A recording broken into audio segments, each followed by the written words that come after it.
The first thing Tobias Whitlock hauled toward the mountain was not lumber, not blankets, not whiskey. It was 50 lb of pinto beans and 2 dented tins of rendered hog fat strapped to a rough pine sled with mule rope stiff from frost.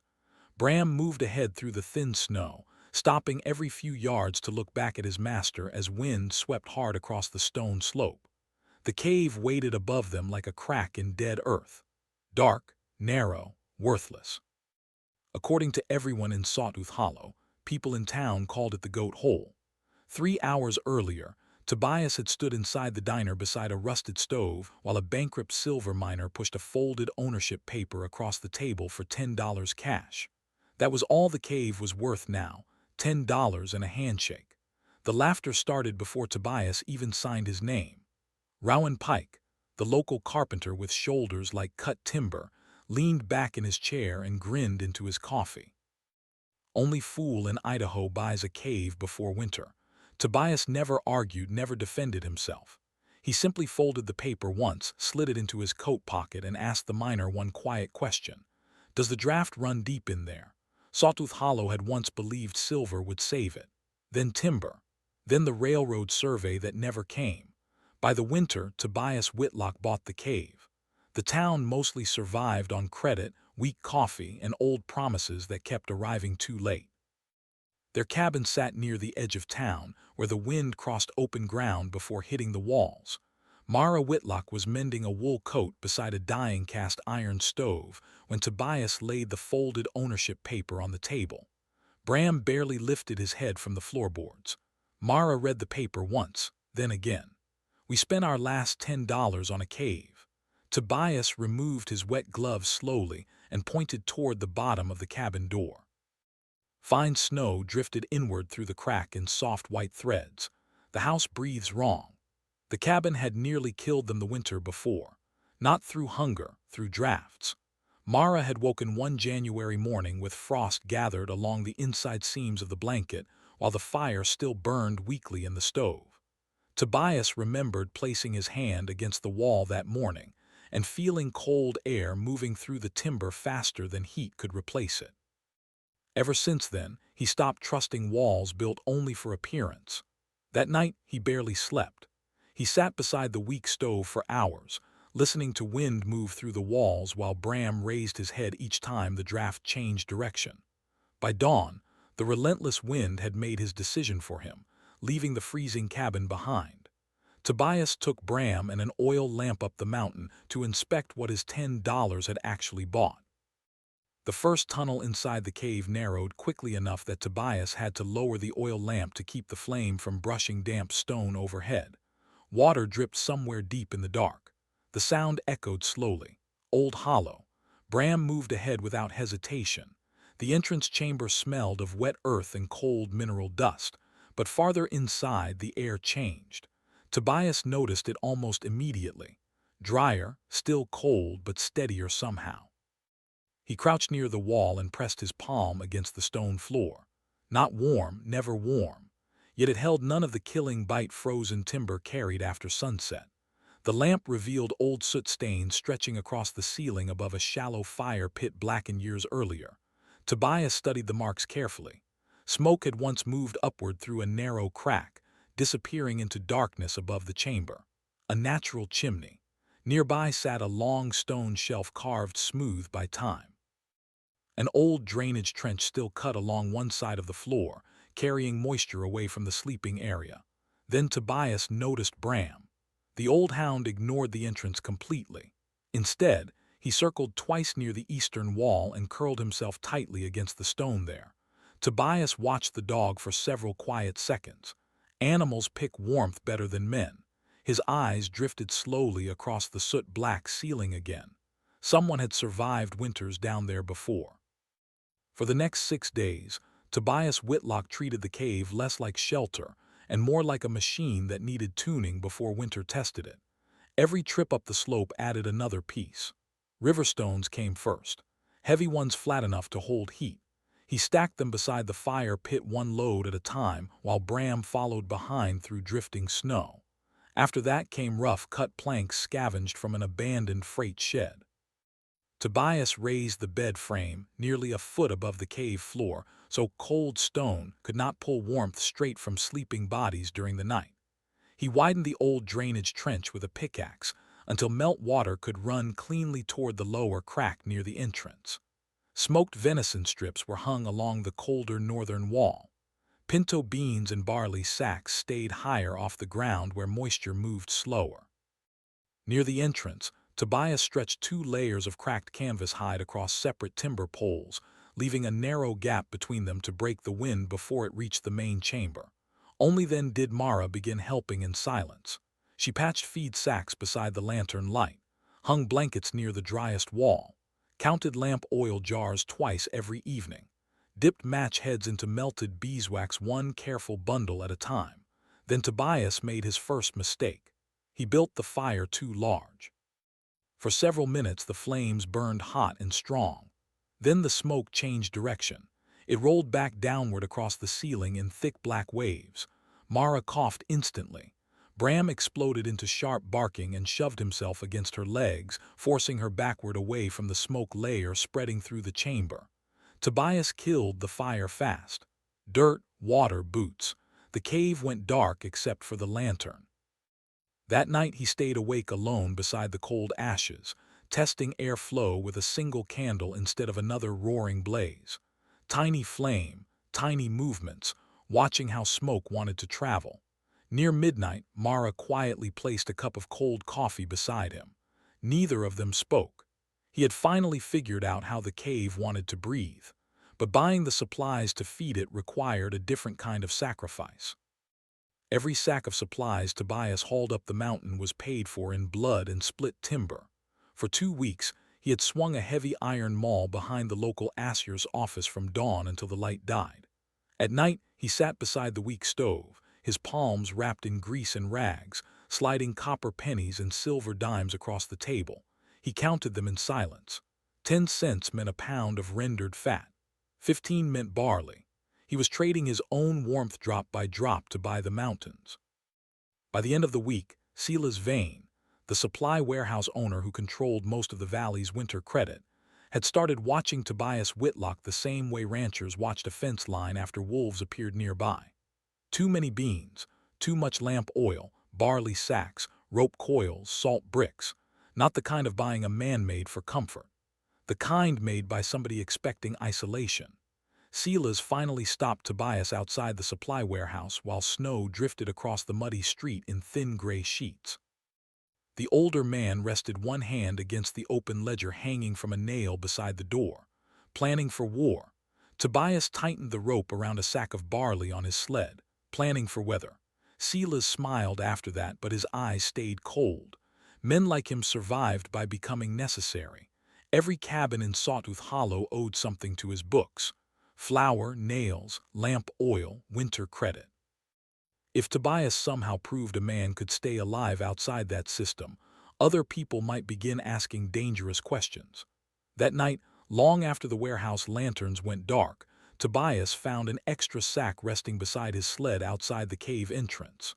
Salt, clean, dry, carefully wrapped against moisture. No note, only fresh boot prints leading back downhill through the snow toward town. From an upstairs window near the warehouse, Clara Vane, Silas Vane's daughter, watched Tobias drag the sack inside the cave. She stood there until the wind erased the tracks completely. While most of Saw Hollow laughed at the cave, Mrs. Elizabeth Crow never did. The old widow stood outside the general store one windy afternoon, watching Tobias tighten rope around another sack of barley. The cave breathed dry or wet, dry enough to sleep. Ellsworth nodded slowly at that. 30 years earlier, during what locals still called the White Lent winter, her family had survived 11 days beneath an overturned freight wagon buried under snow because the wind could not reach them there. Most people freeze because they keep trying to heat air instead of protecting warmth. Before leaving, she pressed 2 jars of peach preserves into Mara's hands along with a small cloth sack full of dried mustard seed. That evening, Mara looked toward the cave entrance differently for the first time, not like failure, like possibility. 2 mornings later, Tobias stepped outside and found fresh boot tracks leading through the snow toward the cave mouth. Beside the entrance sat a neat stack of dried juniper wood and an old rabbit snare repaired with fresh wire. Bram sniffed once and followed the trail uphill. That was how Tobias met Alden Rook, a former mining hand who lived alone beyond the ridgeline. The old man stepped inside, studying the stone walls in silence, as if greeting an old ghost. Alden revealed that years ago he had taken refuge and survived the winter inside this very cave.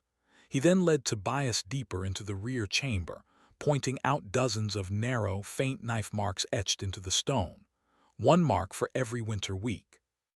Alden rested his palm against the rock as though listening to it. "The cave keeps heat," he said softly.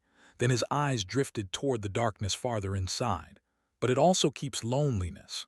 Much later, while Tobias stared at those old carved lines, he finally understood something harder than cold. Warmth was easy. Staying human was harder. By late November, the sky above Sawtooth Hollow had started behaving strangely. Geese flew lower than normal across the valley. Wind changed direction 3 times in a single afternoon. Fine powder snow drifted through the air, even on clear mornings. Bram stopped sleeping near the cave entrance altogether. Every night, the old hound moved deeper toward the eastern wall before curling against the stone. Tobias noticed every sign. After that, the work doubled. More beans, more split juniper wood, more riverstone stacked carefully around the long bench beside the fire pit, until the wall itself began to resemble part of a furnace built underground. Each evening, Tobias tested the same thing. Not roaring heat, stored heat. He kept the fire low for hours, feeding it slowly while the stones absorbed warmth piece by piece. Then he allowed the flames to shrink almost completely before midnight. The first night it worked, Mara woke sometime after dark and realized the cave had not turned cold. The fire was nearly dead, but the stone bench beside them still carried warmth deep inside it. Gentle warmth, steady warmth, the kind that did not rush away every time the wind changed outside. She rested her hand against the rock for several quiet seconds. Then she looked toward Tobias, sleeping beside the fatting coals.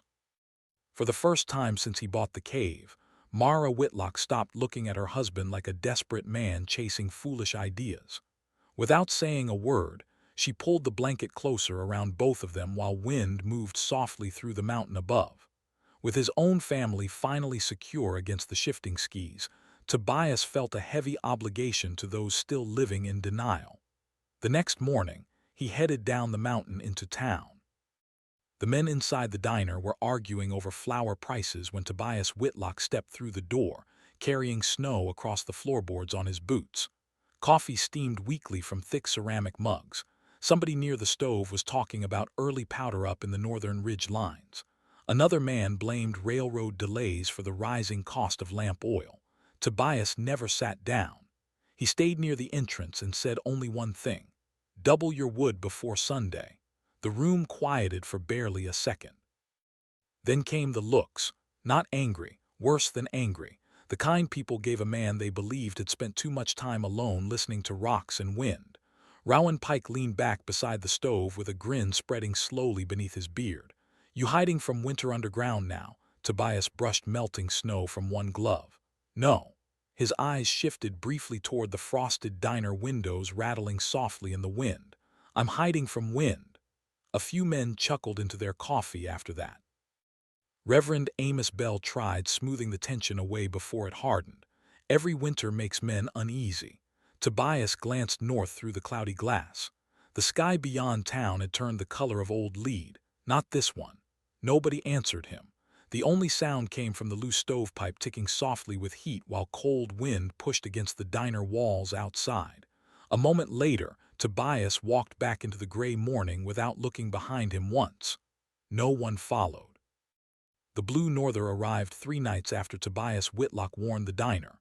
Not with snow first, with pressure. The change came so suddenly that Mara noticed the oil lamp flame bending sideways even though no clear draft moved through the chamber.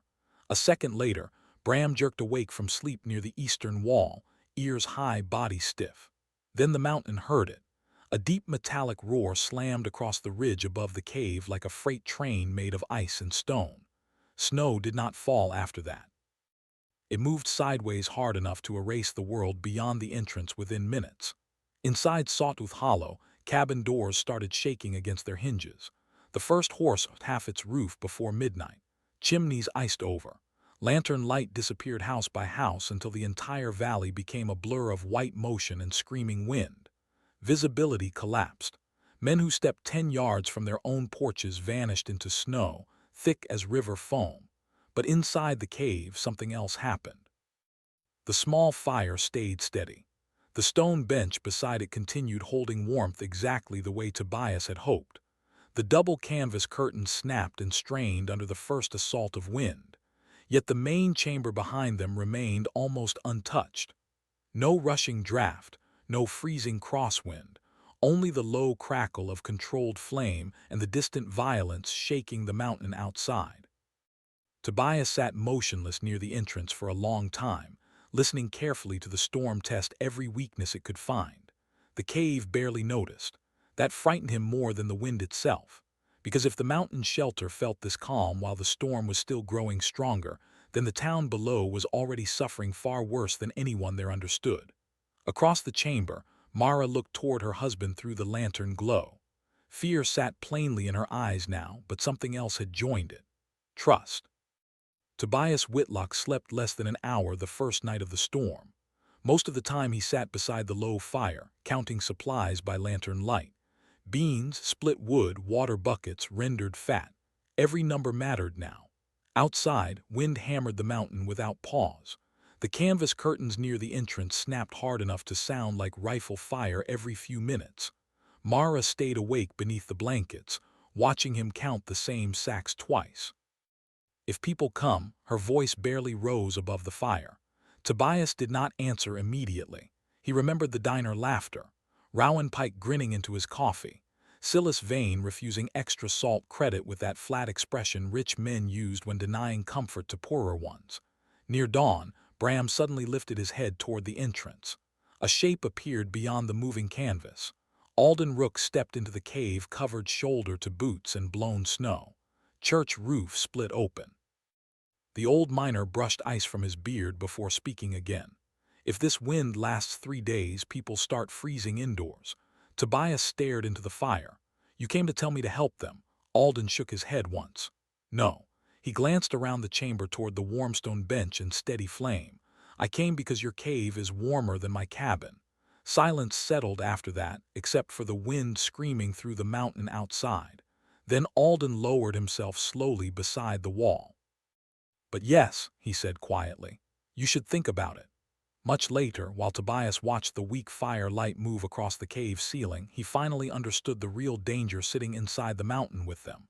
Warmth changed people, so did deciding who deserved it. The storm entered its second day without weakening. Near noon, Tobias spotted movement below the ridge through the blowing snow, just a shape at first. Then the shape collapsed sideways into the drift. He grabbed his coat immediately. Bram was already running. The wind hit hard enough to steal breath from his lungs before he reached the woman half buried near the rocks. Ellsworth Crow's right glove had frozen solid into a shell of white ice. Bram kept licking her face between sharp, anxious whines, refusing to leave her still, dragging her uphill, nearly broke Tobias. The wind kept striking sideways, pushing all 3 of them toward the slope edge again and again. Inside the cave, Mara stripped the frozen coat away while Alden rubbed warmth back into the old woman's hands. Tobias fed the fire carefully, not too large, not too fast. Slow heat returned safer than roaring heat. Elizabeth regained consciousness inch by inch. Her trembling fingers finally touched the warm stone bench beside the fire. Tears gathered silently in her eyes. Then she looked around the chamber and whispered weakly, "You built a winter stomach under the mountain." By the 4th day of the storm, the cave had stopped feeling like a hiding place and started feeling like a system people depended on. Tobias managed the fire almost constantly now. Small flames, slow burns. Mara measured food carefully enough that nobody noticed. She always served herself last. Alden melted snow beside the rear wall while Ellsworth patched blankets and watched the cave ceiling for moisture. That was how she spotted the next problem first. Condensation. A thin layer of ice had formed above the sleeping corner during the night. By morning, warmer air from the fire began melting it. Cold droplets started falling onto the blankets below. Bram noticed before anyone else. The old hound abandoned his usual sleeping place and moved closer toward the fire pit with a low, uneasy grunt. Tobias looked upward immediately. Warm cave still sweat. Half the night disappeared after that. He narrowed one vent opening with loose stone, shifted the bed farther from the cold wall, and heated extra river rocks near the fire before placing them carefully along the damp section of stone. Mara helped him drag the heavy frame across the cave floor without a single complaint. Neither of them spoke while freezing water dripped steadily into the dirt behind them. Late on the fourth day, Bram began growling toward the entrance before anyone heard the knocking. Eli Mercer, a widowed cattle hand from the lower end of Sawtooth Hollow, stumbled through the canvas curtain carrying his daughter against his chest beneath two frozen quilts. Nora barely moved. Her lips had turned pale blue hours earlier after their chimney iced shut, and smoke filled the cabin instead of escaping it. Tobias brought them inside without hesitation. Eli stopped speaking the moment he saw the cave clearly for the first time. Food shelves stacked above the floor. Dry firewood, water buckets lined against the wall where they would not freeze, heat resting quietly inside the stone bench long after the flames lowered. The setup looked less like hiding and more like preparation. While Mara warmed broth over the fire, Eli sat beside his daughter, staring at the chamber in shame. "I should have backed you at the diner," he admitted quietly. "But Silas owns half my debt." Tobias adjusted another hot stone beside Nora's blanket. "You still left that bundle of pitchwood by my sled." Eli froze. He had never told anyone that. Several hours later, color finally returned slowly to Nora's lips while Eli held her hand through the entire night without sleeping once. The storm reached its fifth day. When Rowan Pike arrived, carrying Caleb through waist-deep snow, the carpenter stepped inside the cave and immediately stopped moving. The air felt dry, warm, stable, no smoke hanging low beneath the ceiling. No freezing draft crawling across the floorboards the way it had in his own cabin for days. Everything worked. Caleb's coughing echoed hard through the chamber while Mara wrapped heated blankets around him near the fire. Bram settled beside the boy without command, pressing thick fur against the child's shaking body. Rowan stared across the cave at Tobias for a long moment. "I laughed at this place." Tobias nodded once. "Yeah, nothing else followed. No revenge, no speech, no satisfaction. Only the low, steady crackle of controlled fire while wind battered the mountain outside." That night Rowan sat awake beside Caleb's bedroll, watching the stable flame, the warm stone walls, and the old dog guarding the feverish boy like another blanket. For the first time in his life, he understood something no hammer or timber skill had ever taught him.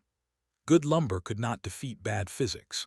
Near dawn, when everyone else appeared asleep, Rowan quietly lowered his head into one rough hand and cried where he thought nobody could see him. By the sixth night of the storm, the cave held more than 10 people. Too many breaths, too many blankets drying near the fire, too many eyes watching every sack Tobias opened. Hunger changed the sound of a room. It made small things louder: spoons scraping bowls, water dripping from thawed boots, the rustle of bean sacks against stone. Jonah's reed, a heavy-built freight hauler from the North Road camps, finally snapped during supper. Tobias measured the pinto beans the same way he always had. Equal portions, no exceptions. Jonah stared at the small amount in his tin cup. "I'm bigger than half this cave." Nobody answered. The fire cracked softly between them while shadows moved across the stone walls. Tobias handed the next portion to Mara without changing the measurements. Jonah stood up hard enough to kick dust across the floor. "I work harder. I eat more." He took one step forward. Rowan Pike moved before Tobias did. The carpenter planted himself between them without raising his voice once. Across the chamber, Alden Rook slowly lifted his eyes from the fire. "I once saw two brothers kill each other over dried beans in Wyoming." Silence dropped over the cave after that. Even the wind outside seemed farther away for a moment. Then another voice spoke. "Dad, stop." Will Reed stood near the rear wall, holding his untouched bowl in both hands. Shame sat plainly across the boy's face. Jonas looked toward his son and froze. That hurt him worse than any insult inside the cave could have. A few minutes later, everyone returned quietly to eating while Tobias continued dividing food with the same steady hands as before. But that night, Will sat beside Caleb and Bram near the fire instead of beside his father. The knocking came deep into the sixth night of the storm. Not desperate knocking, careful knocking. 3 slow hits against the outer timber post beside the canvas curtain. Tobias opened the entrance and found Claravane standing in blowing snow with a flour sack across one shoulder and 2 glass jars wrapped tightly against her coat. Frost clung to her eyelashes. One side of her face had gone nearly numb from the wind. Bram immediately stepped aside to let her pass. Nobody missed that. Inside the cave, Clara lowered the supplies carefully near the food shelves. Flour, rendered hog fat, homemade cough syrup boiled from pine resin and wild honey. Mara understood immediately what those supplies had cost. What happened? Clara kept staring toward the fire while thawed snow dripped from her sleeves. My father caught me taking food from the storeroom. Silence settled across the chamber. Finally, she repeated the words exactly as Silas Vane had spoken them. If you walk out that door, don't come back. The fire cracked softly between breaths. Clara admitted then what many inside the cave had already begun suspecting. Silas still had plenty of food stored beneath the warehouse floorboards. Flour, salt, pork, beans, more than enough for weeks, but he only released supplies to families whose debts still chained them to his ledger. Nobody cursed him after hearing it. That would have been easier. Instead, the cave filled with the heavier silence people carried. When disappointment finally hardened into truth, Mara stepped forward and wrapped both arms around Clara without saying a word. For several seconds, the younger woman stayed stiff from shock alone. Then the sound of wind outside reached through the canvas again, low and endless across the mountain. Clara suddenly began crying against Mara's shoulder. Not loudly, just the exhausted grief of someone realizing she would not have to face the storm alone tonight. By the 7th day, Tobias Whitlock already knew the truth before he counted the supplies again. The bean sacks had gone soft and shallow near the bottom. Rendered fat clung only in thin streaks along the inside of the jars. Now the firewood stack beside the wall had shrunk low enough that he could measure what remained with one tired glance. Maybe 3 days less if the wind strengthened again. For the first time since the storm began, Tobias admitted something aloud. If this keeps going, we starve. Nobody answered him. The cave stayed quiet except for sleeping breaths, and the low scrape of Bram's shifting position near the entrance where the old hound blocked the weakest draft from reaching the children. Mara sat beside Tobias, watching the fire burn low. Do you regret opening the cave? He looked across the chamber. Caleb finally slept without coughing. Nora's breathing sounded clean again. Alden snored softly against the wall while Ellsworth rested beneath patched blankets near the warm stones. Then Tobias looked toward Bram, guarding the sleeping corner like the storm itself might still try entering. Not tonight. For the first time all week, he sounded tired enough to break. Tobias prepared for the starvation that seemed inevitable, but the storm finally broke before they did. The wind weakened on the 9th day. Not suddenly. It simply sounded exhausted. People inside the cave noticed the silence slowly. The same way men notice pain fatting after carrying it too long. The screaming gusts outside softened into uneven moans against the mountain stone. One by one, they crawled toward the entrance. Sawtooth Hollow barely remained visible beneath the snow. Collapsed roofs, buried fences, chimneys without smoke, entire sheds erased beneath white drifts hard as packed salt. The storm had judged the valley without mercy. Then Nora stepped into the snow, lost her footing immediately, and fell sideways with a startled laugh bursting out of her before anyone could help her up. The sound froze everyone. After 9 days of hearing only wind, cracking ice, and people trying not to die, the laughter of a child felt almost holy. Rowan Pike turned his face away after hearing it. Nobody mentioned the tears standing in his eyes. When the roads finally reopened enough for people to move through town again, the truth about Silas Vane spread faster than smoke. His warehouse still stood, not untouched, but standing. The roof had been reinforced from the inside with extra support beams before the storm ever arrived. Thick clay had been packed into the outer cracks to stop wind infiltration. Snow drifts around the walls had even been cut down in narrow channels to keep pressure from collapsing the structure. Silas had prepared, just not for anyone except himself. Rowan Pike reached the warehouse first. He hammered one fist against the locked door hard enough to shake frost loose from the hinges. Inside the building sat stacked flour barrels, salt pork, beans, lamp oil, enough supplies to keep families alive while children froze only a few streets away. Eli Mercer stood beside Rowan in silence at first. Then, for the first time in his life, he openly turned against the man who controlled half the valley's debt. "You let people starve." Silas Vane tried defending himself immediately. His face looked older now, smaller somehow beneath the weak winter light. "I protected what was mine." Nobody shouted after that. Nobody needed to. Clara stood near Tobias Whitlock instead of beside her father, and the distance between them said more than any argument could have. Snow drifted quietly through the ruined street while the town waited. Finally, Tobias spoke. "You protected inventory." His eyes moved once toward the silent houses buried under snow. Not people. No one answered Silas after that. Not because they feared him anymore, because the storm had already judged him first, and everyone standing there knew it.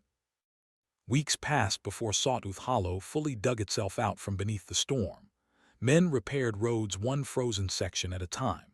New chimneys rose beside cabins that had nearly suffocated their owners. Families packed earthams against outer walls after learning wind mattered more than appearance. Canvas curtains started appearing behind front doors throughout the valley. People who once mocked underground shelter now studied airflow the same way miners studied unstable rock. Most of those changes came from Tobias Whitlock, not through speeches, through quiet work.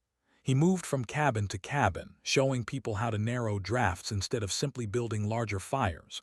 He helped reposition stoves, raised sleeping beds, higher off cold floors, cut vent channels through packed snow before roofs started sweating moisture inside.